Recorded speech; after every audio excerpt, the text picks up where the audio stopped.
ಭಾರತೀಯ ಜನತಾ ಪಾರ್ಟಿ ಮಂಡ್ಯ ಜಿಲ್ಲೆಯ ಎಲ್ಲ ನಮ್ಮ ಹಿರಿಯ ಮುಖಂಡರುಗಳು ಕಾರ್ಯಕರ್ತಗಳ ಸಮ್ಮುಖದಲ್ಲಿ ಇವತ್ತು ನಮ್ಮ ಮಂಡ್ಯ ಜಿಲ್ಲೆಯಲ್ಲಿ ಕಾಂಗ್ರೆಸ್ ವಿರುದ್ಧ ಒಂದು ಪ್ರತಿಭಟನೆಯನ್ನು ಹಮ್ಮಿಕೊಂಡಿದ್ದು. ಕಾರಣ ಇವತ್ತೇನು ಇಡೀ ದೇಶದ ಉದ್ದಗಲಕ್ಕೂ ಕೂಡ ಈ ಕಾಂಗ್ರೆಸ್ ಸರ್ಕಾರ ಅರಾಜಕತೆಯನ್ನು ಸೃಷ್ಟಿ ಮಾಡಬೇಕು, ಈ ದೇಶ ವಿರೋಧಿಗಳು ಜೊತೆ ಸೇರ್ಕೊಂಡು ಈ ದೇಶದ ಒಂದು ಸಾರ್ವಭೌಮತ್ವವನ್ನೇ ಹಾಳು ಮಾಡಬೇಕು, ಮೋದಿಯವರ ಹೆಸರನ್ನ ಹಾಳು ಮಾಡಬೇಕು ಅಂತ ಹೇಳಿ ಏನು ದೊಡ್ಡ ಹುನ್ನಾರ ಹಾಕಿ ಇವತ್ತು ಎಲ್ಲ ಕಡೆನೂ ಕೂಡ ಎಲ್ಲ ಜಿಲ್ಲಾ ಕೇಂದ್ರಗಳಲ್ಲಿ ಅವರು ಪ್ರತಿಭಟನೆ ಮಾಡ್ತಿದ್ರು. ಅದ್ರ ವಿರುದ್ಧ ನಮ್ಮ ಭಾರತೀಯ ಜನತಾ ಪಾರ್ಟಿಯ ರಾಜ್ಯಾಧ್ಯಕ್ಷರಾದ ಬಿ ವಿಜೇಂದ್ರನವರು ಮತ್ತು ನಮ್ಮ ವಿರೋಧ ಪಕ್ಷದ ನಾಯಕರಾದ ಆರ್ ಅಶೋಕ್ ಅವರು ಎಲ್ಲ ಕರ್ನಾಟಕ ರಾಜ್ಯದ ಎಲ್ಲ ಜಿಲ್ಲೆಗಳಲ್ಲೂ ಕೂಡ ನಮ್ಮ ಭಾರತೀಯ ಜನತಾ ಪಾರ್ಟಿಯ ವತಿಯಿಂದ ಇವತ್ತು ನಾವು ನಿನ್ನೆ ಮತ್ತು ಇವತ್ತು ಪ್ರತಿಭಟನೆಯನ್ನು ಮಾಡ್ತಾ ಇದ್ದೇವೆ. ಕೇಂದ್ರ ಸರ್ಕಾರ ಅತ್ಯಂತ ಪಾರದರ್ಶಕವಾಗಿ ಮೇ 3ನೇ ತಾರೀಕು ಏನು ಅವತ್ತು ನೀಟ್ ಪರೀಕ್ಷೆ ಸೋರಿಕೆ ಆಯಿತು ಪ್ರಶ್ನೆ ಪತ್ರಿಕೆ, ಅವತ್ತೇ ಇಮಿಡಿಯೇಟಾಗಿ ಗೊತ್ತಾದ ತಕ್ಷಣ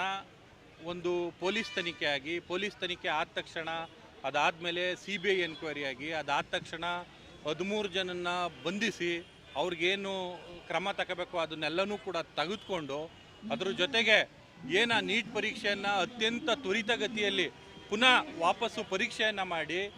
ಇಮಿಡಿಯೇಟಾಗಿ ಅದನ್ನು ಒಂದು 20-23 ರಿಸಲ್ಟ್ ಅನೌನ್ಸ್ ಮಾಡಿ ಎಲ್ಲ ವಿದ್ಯಾರ್ಥಿಗಳು ಖುಷಿಯಾಗಿ ಇವತ್ತು ಅವರವರ ವಿದ್ಯಾಭ್ಯಾಸದಲ್ಲಿ ತೊಡಗಿಸ್ಕೊಂಡಿದ್ದಾರೆ. ಇವತ್ತು ಯಾವುದೋ ಇದೊಂದು CJP ಪಾರ್ಟಿ ಅಂತೇಳಿ ಅವ್ರನ್ನ ಜೊತೆಗೆ ಸೇರಿಸ್ಕೊಂಡು ಎಂಥ ದುಸ್ಥಿತಿ ಬಂದಿದೆ ಕಾಂಗ್ರೆಸ್ ಸರ್ಕಾರಕ್ಕೆ ಅಂದರೆ,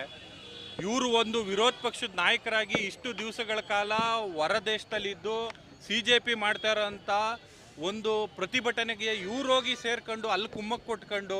ಸಂಸತ್ ಮೇಲೆ ದಾಳಿ ಮಾಡೋಂಥದ್ದು, ಜನಪ್ರತಿನಿಧಿ ಅಲ್ಲಿ ಮಾಧ್ಯಮ ಪ್ರತಿನಿಧಿಗಳಿರ್ತಾರೆ ಅವ್ರ ಮೇಲೆ ದಾಳಿ ಮಾಡೋಂಥದ್ದು, ಪೊಲೀಸ್ಗಳ ಮೇಲೆ ದಾಳಿ ಮಾಡೋಂಥದ್ದು, ಇದೆಲ್ಲವೂ ಕೂಡ ಒಂದು ದೊಡ್ಡ ಸಂಚು. ಇದ್ರ ವಿರುದ್ಧ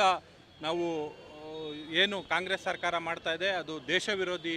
ನೀತಿ ಅಂತೇಳಿ ನಾವು ಇವತ್ತೆಲ್ಲವೂ ಕೂಡ ಪ್ರತಿಭಟನೆಯಲ್ಲಿ ನಾವು ಪಾಲ್ಗೊಂಡಿದ್ದೀವಿ. ಇವತ್ತು ನಮ್ಮ ಕೇಂದ್ರ ಸರ್ಕಾರ ಅತ್ಯಂತ ಮುಕ್ತವಾಗಿ ನೀವೇನಾದ್ರು ಚರ್ಚೆ ಮಾಡೋದಿದ್ರೆ ಬನ್ನಿ ಸಂಸತ್ ಅಧಿವೇಶನದಲ್ಲಿ ಚರ್ಚೆ ಮಾಡಿ, ನೀವೆಷ್ಟು ಕಾಲ ಅವಕಾಶ ನೀವು ಚರ್ಚೆ ಮಾಡೋದಕ್ಕೆ ಸಿದ್ಧ ಇದ್ದೀವಿ ಅಂತ ಕರೀತಾ ಇದ್ದಾರೆ. ಅಲ್ಲೋಗಿ ಪ್ರಧಾನಮಂತ್ರಿ